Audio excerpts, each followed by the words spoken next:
सुरसिरा एकदम क्रोधित हो गए और क्रोधित हो गए, बोले ये तो भगवान की भूमि है, क्या पता कितने लोग आए और तपस्या करके चले गए। तुम तो एकदम सर्प की भांति पुकार रहे हो, जाओ मैं श्राप देता हूं, तुम सर्प हो जाओ और तुम्हें सदा गरुण से भय होगा। वेदशिरा ने कहा, अरे तुम्हारा तो मनोभाव बड़ा दूषित है। बोले तनिक से साधारण सी बात में इतना बड़ा श्राप दे डाला और तुम तो कौवे के समान अपना कार्य सिद्ध करना चाहते हो, इसलिए जाओ तुम कौवा हो जाओ। दोनों मन आपस में दुखित हो गए। भगवान श्री हरि विष्णु जी ने सोचा कि ये दोनों महात्मा आपस में श्रापित हो गए, आगे कुछ ना बोल जाए। सो भगवान जी आए और सांत्वना दिलाया। भगवान ने वेदशिरा से कहा, हे मुन, सर्प होने पर भी तुम्हारे मस्तक पर मेरा चरण चिन्ह होगा और तुम्हें गरुण से भय नहीं होगा। बोले तुम काली नाग बनोगे। असुरसिरा से कहा, हे मुन, आप भी भयभीत ना हो। कहा कौवा होने पर भी तुम्हें त्रिकालिक ज्ञान होगा और तुम काग भुसुंड के नाम से जाने जाओगे। तुम्हारी प्रशंसा वेद जो है वेद पुराण भी करेंगे। तो कहा है, कायार्थी का कयूं गौतम का को भवदुर्मुते साक्षात् कागभुसुंडो योगींद्रो नीले पर्वती। बोले तुम साक्षात कागभुसुंड हो जाओगे और तुम्हारी प्रशंसा वेद पुराण करेंगे। कहा गया है कि कागभुसुंड गरुण के ही की रामचरितमानस के रामायण में भी कहा, जो है आरती में भी कहा गया है। बोले दोनों महात्मा आपस में श्रापित हो गए। एक महात्मा कागभुसुंड और एक महात्मा जो है काली नाग हो गए। ये दोनों महात्मा आपस में श्रापित हो गए। गर्ग संहिता का प्रसंग है। राजा परीक्षित ने पूछा, भगवान फिर ये बताइए कि ये काली नाग अपना स्थान छोड़ के रमणकद्वीप क्यों आए इस यमुना के? बोले ये कथा बताने की कृपा करें। कालिये ने नागों का निवास रमणकद्वीप क्यों छोड़ा? बोले आपका बड़ा सुंदर विचार है। गरुण जी का यह सिद्धांत था कि जाते और किसी भी सर्प को पकड़ करके मार के समाप्त कर देते थे।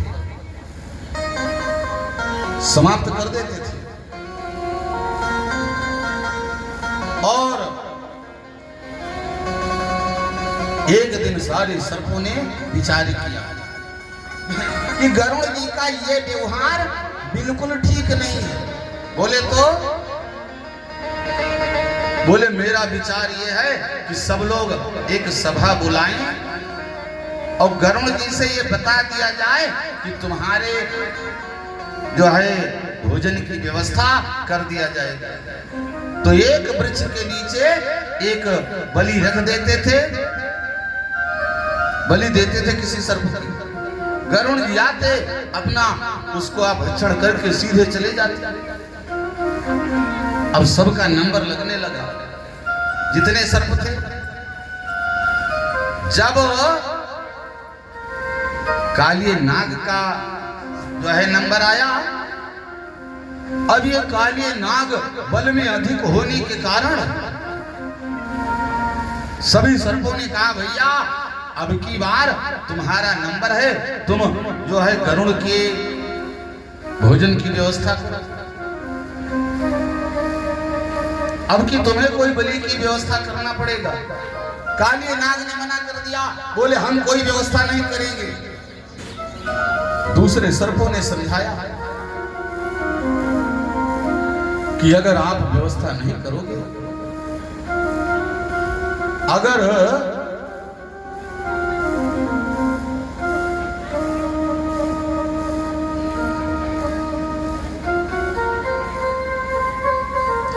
बोले अगर आप व्यवस्था नहीं करेंगे ना,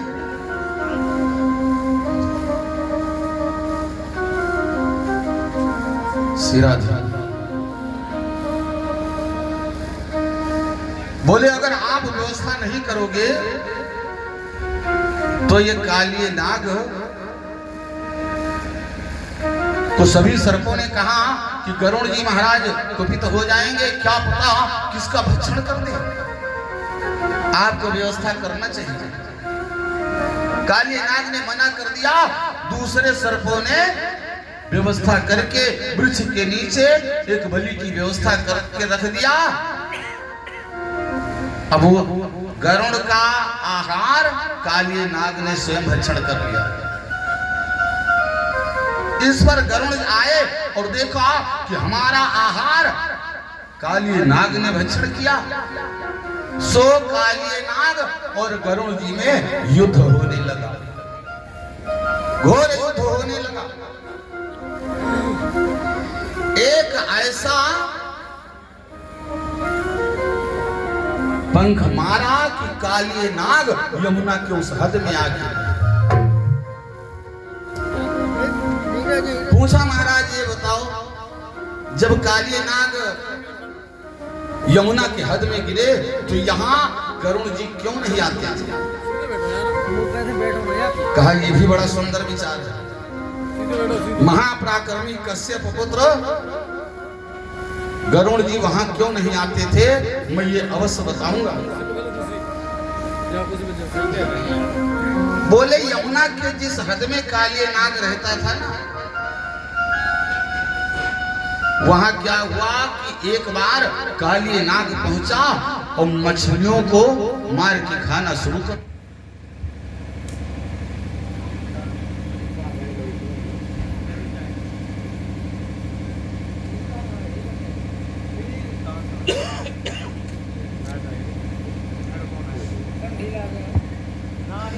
हरिओम। अब मछलियों के अधिपति को मार करके जैसे खा गया ना, सो सारी मछलियां रोने लगी। और वहीं पर एक महात्मा जिनका नाम था सौभर तपस्या कर रहे थे। सौभर मुनि ने श्राप दे दिया कि हे काली नाग, अगर आज के बाद इस हद के पास आया तो जल के भस्म हो जाएगा। सौभर मुनि के श्राप के कारण श्री हरि अब ये काली नाग सिराधि गरुड़ जी महाराज को श्राप दिया और कालिया नाग वहां रहने लगा, क्योंकि ये गरुड़ महाराज सिराधि महात्मा सौभर मुनि ने, गर्ग संहिता का प्रसंग है कि सौभर मुनि ने जो है गरुड़ महाराज को श्राप दिया कि उस हद के पास जब जाएंगे तो जल के भस्म हो जाएंगे। और यही कारण गरुड़ जी उस हद के पास जाते ना, और काली नाग सा परिवार उसी हद के अंदर रहने लगा। आज मेरे गोविंद ने सोचा कि यमुना का जल पशु पक्षियों के लिए ही सुंदर होगा। मेरे प्रभु पहुंचे और जैसे गेंद लिया और सीधे कहा यमुना के उसी हद में बहाया जहां पर काली नाग रहता था। उसी हद में बहा दिया। अब जो है श्री दामा कहने लगे कि भैया मुझे मेरी गेंद चाहिए, मुझे मेरी गेंद चाहिए। कन्हैया जी ने कहा भैया इसमें तो काली नाग रहता है, कौन जा सकता है? बोले कुछ भी हो मुझे मेरी गेंद चाहिए। भगवान कन्हैया ने अपने पट को बांधा और एक कदम का वृक्ष था, उसी वृक्ष पर चढ़ के उसी हद में मेरे गोविंद ने जो है छलांग लगा दी। उस हद के पास कोई पक्षी उड़ता जाता तो वो भी गिर जाता, कोई वृक्ष होता तो वो भी गिर जाता, जो है सूख जाता था। तो कहा महाराज ये बताओ कि ये कदम का वृक्ष क्यों हरा भरा था? इसका भी एक कारण है। एक बार स्वर्ग से अमृत का कलश लेकर गरुड़ जी महाराज जा रहे थे, सो विचार किया कि लाओ कदम के वृक्ष पर थोड़ा से आराम विराम कर ले, और एक बूंद अमृत गिरने के कारण यह कदम का वृक्ष सदैव हरा भरा रहता है। यही कारण था कि उसी कदम के वृक्ष पर चढ़ के मेरे गोविंद उस हद में गए, और जैसे जल के अंदर पहुंचे मेरे प्रभु ने अपने बाहों डंडों से खूब मथना प्रारंभ किया। अब ये